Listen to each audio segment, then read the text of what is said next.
A bill making its way through the state legislature would double the fines for protesters who block highways and freeways.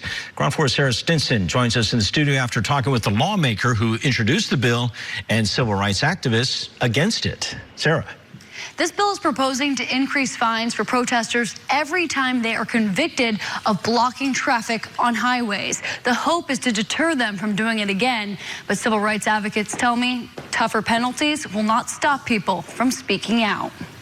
Amid a series of protests related to the Israel-Hamas war, Assemblywoman Kate Sanchez has introduced legislation that would crack down on any demonstrations blocking traffic on highways in California. So this becomes a public safety and a healthcare risk. And honestly, I would hate to get to the point where we're losing a loss of even one life. Sanchez says she became frustrated after 78 protesters arrested for blocking the Bay Bridge in November were only ordered to 5 hours of community service and $57 fines. Under current state law, protesters can be fined anywhere between $100 to $500. Sanchez wants to double those fines up to $1,000 depending on past convictions. Because we've seen that these laws in the books are not enough, right? It's not a deterrent to what's happening now. We believe that doubling them would give them DAs more tools in their toolbox to go after those that are continually putting others' lives at risk. This bill passed in a transportation committee hearing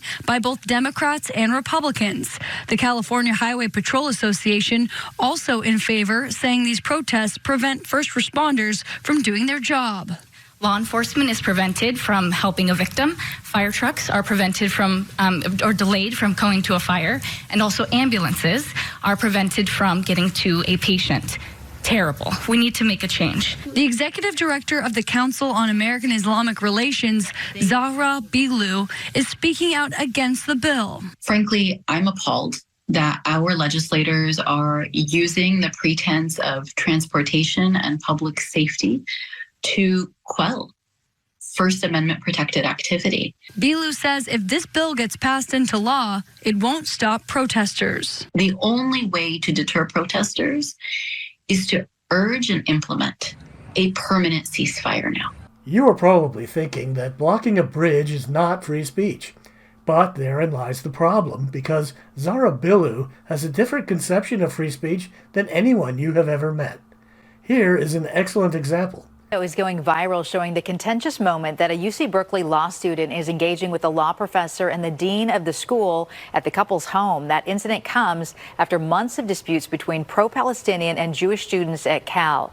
This latest confrontation happened at the home of Dean Erwin Chemerinsky during a celebratory dinner for the graduating law students at UC Berkeley. A group of protesters opted to boycott the dinner, but others showed up. That's when one student, Malak Anafe, grabbed a microphone to speak in support of Gaza. The video shows the dean's wife, law professor Catherine Fisk, trying to take the microphone away from the young woman, an action the protester says is an assault and violation of her First Amendment rights. We were invited to the premises, and we would willfully leave the premises. This is Malak Afana. She is a Berkeley law student who also works for CARE.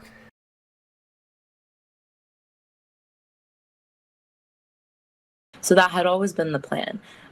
We had even done a criminal defense consult with the National Lawyers Guild, who, pretty much thought this was a pretty low-risk action.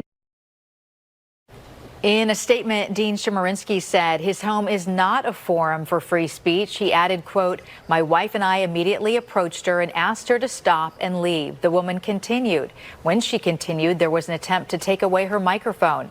Repeatedly, we said to her that you are a guest in our home. Please stop and leave.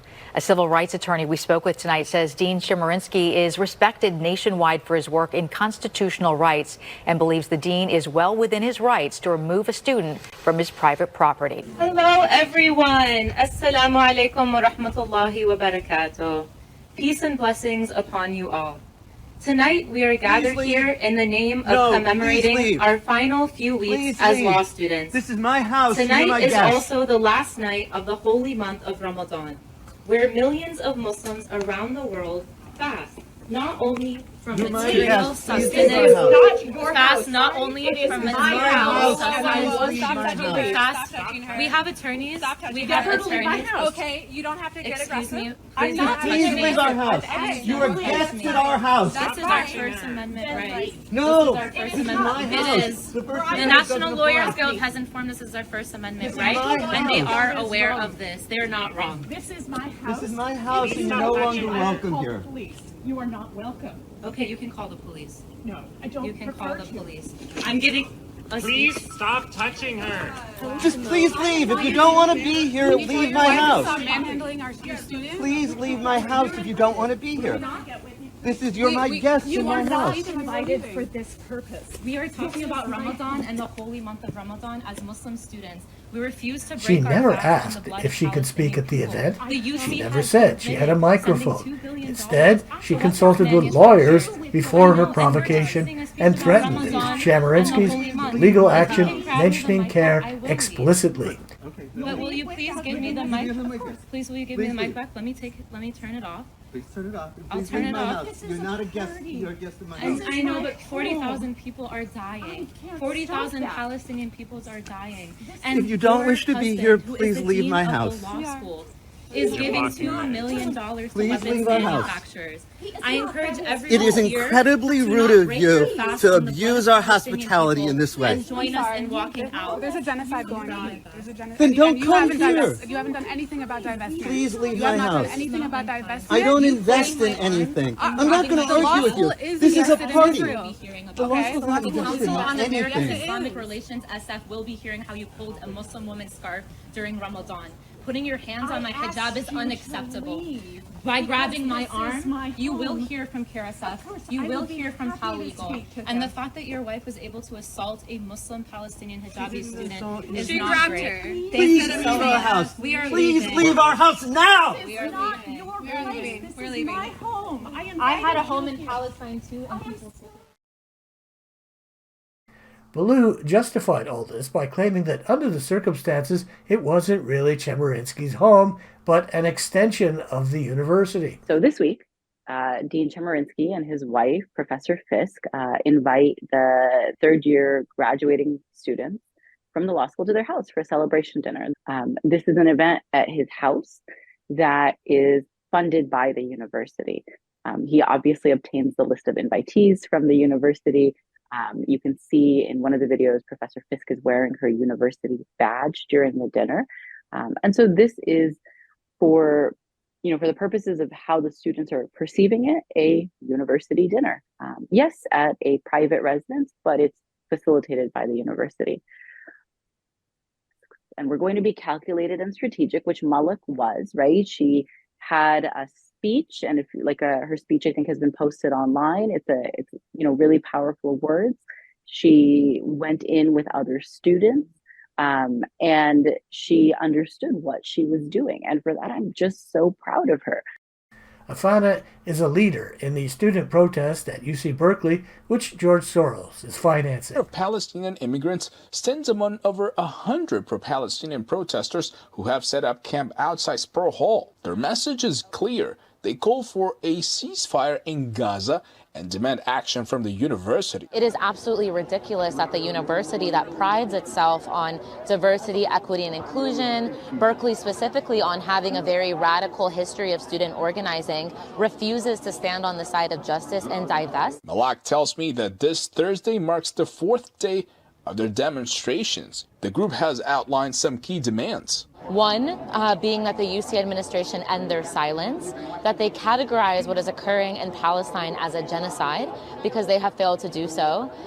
The second is utter and complete UC financial divestment from any entity complicit in apartheid, especially weapons arms manufacturer companies.